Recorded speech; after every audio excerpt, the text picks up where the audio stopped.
Brought to you by Agilus Diagnostics.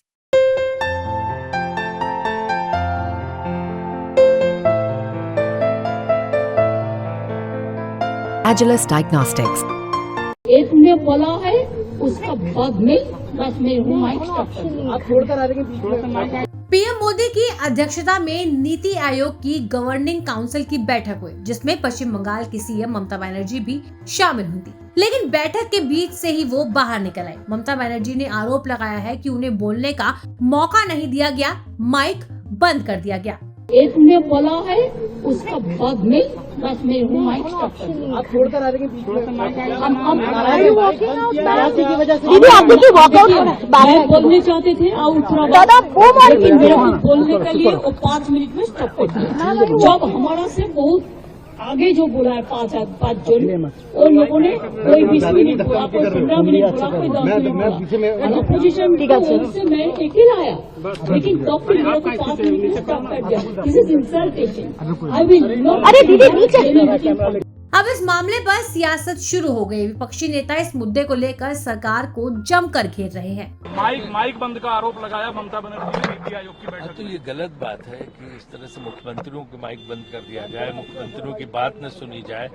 हम भी योजना मंत्री रहे हैं, योजना आयोग देखा है, हर मुख्यमंत्री की बात सुनी जाती, विपक्ष के मुख्यमंत्रियों की विशेष रूप से बात सुनी जाती, उनकी समस्याएं अगर वो नहीं जो है सुना रहे हैं, वो सुनना चाह रही सरकार, तो गलत है। नीति आयोग को इस बात पर ध्यान देना चाहिए। तो ममता बनर्जी के साथ जो किया है उचित नहीं है। सीएम के मुख्यमंत्री ने, कांग्रेस के मुख्यमंत्रियों ने भी बहिष्कार किया। इसीलिए बहिष्कार किया कि नीति आयोग को निष्पक्ष होना पड़ेगा। बैठक में से ही आ गई। उनका कहना है कि 5 मिनट उन्हें बोलने दिया गया, उन्हें समय नहीं दिया गया, उनका माइक बंद कर दिया गया। आप किस तरह देख रहे हैं उनके इन आरोपों को? ये बड़ा दुर्भाग्यपूर्ण है। ममता बनर्जी बहुत वरिष्ठ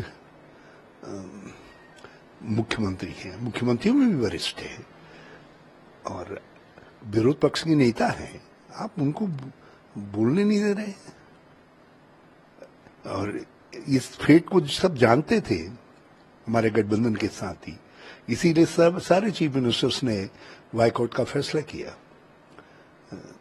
नीति आयोग का, क्योंकि खोना कुछ करना कुछ नहीं है। इन्होंने बिल्कुल स्क्रिप्ट लिखी हुई है कि बस वो 2 लोग, हम 2 हमारे 2 वाले हिसाब है। अब जो है जो कुछ बिहार में नीतीश कुमार को बचाए रखना है और वहाँ जो है नायडू साहब को बचाना है और अपनी सरकार को बचाना है।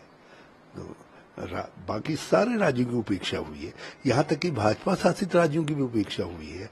उत्तराखंड को आपदा में कितना पैसा मिला देख लीजिए। ये तो चंदन भी नहीं है, घिसने के लायक भी नहीं है जो मिला है, जबकि चुनौती बहुत बड़ी है धामी जी के सम्मुख। सर, उनका कहना है कि विपक्ष की तरफ से वो एक लौती मुख्यमंत्री थी, लेकिन उससे पहले जितने भी लोगों ने बात करी उन्हें 15-15, 20-20 मिनट का समय देगा, लेकिन उनके टाइम पर 5 मिनट में ही माइक बंद कर दिया गया। अब ये दुर्भाग्यपूर्ण है, ये दुर्भाग्यपूर्ण है। कांग्रेस शामिल नहीं हुई इस बैठक में। हमारे गठबंधन के सभी साथियों ने, जिसमें टीएमसी के लोग भी थे, उन्होंने भी कहा कोई अर्थ नहीं है, लेकिन ममता जी ने लास्ट में निर्णय किया कि वो आकर के बंगाल के दर्द को रखेंगे, लेकिन उनको रखने नहीं दिया गया। वहीं दूसरी तरफ सरकारी सूत्रों की तरफ से इस मुद्दे पर जवाब दिया जा रहा है कि नीति आयोग की मीटिंग के दौरान पश्चिम बंगाल के सीएम का माइक बंद होने का दावा सही नहीं है। घड़ी में सिर्फ यही दिखा कि उनका बोलने का समय खत्म हो गया, यहाँ तक कि घंटी भी नहीं बजाई गई। अल्फाबेटिकली उनकी बारी लंच के बाद आती। पश्चिम बंगाल सरकार के अधिकारी अनुरोध पर उन्हें 7वें स्पीकर के रूप में शामिल किया गया था, क्योंकि उन्हें जल्दी लौटना था।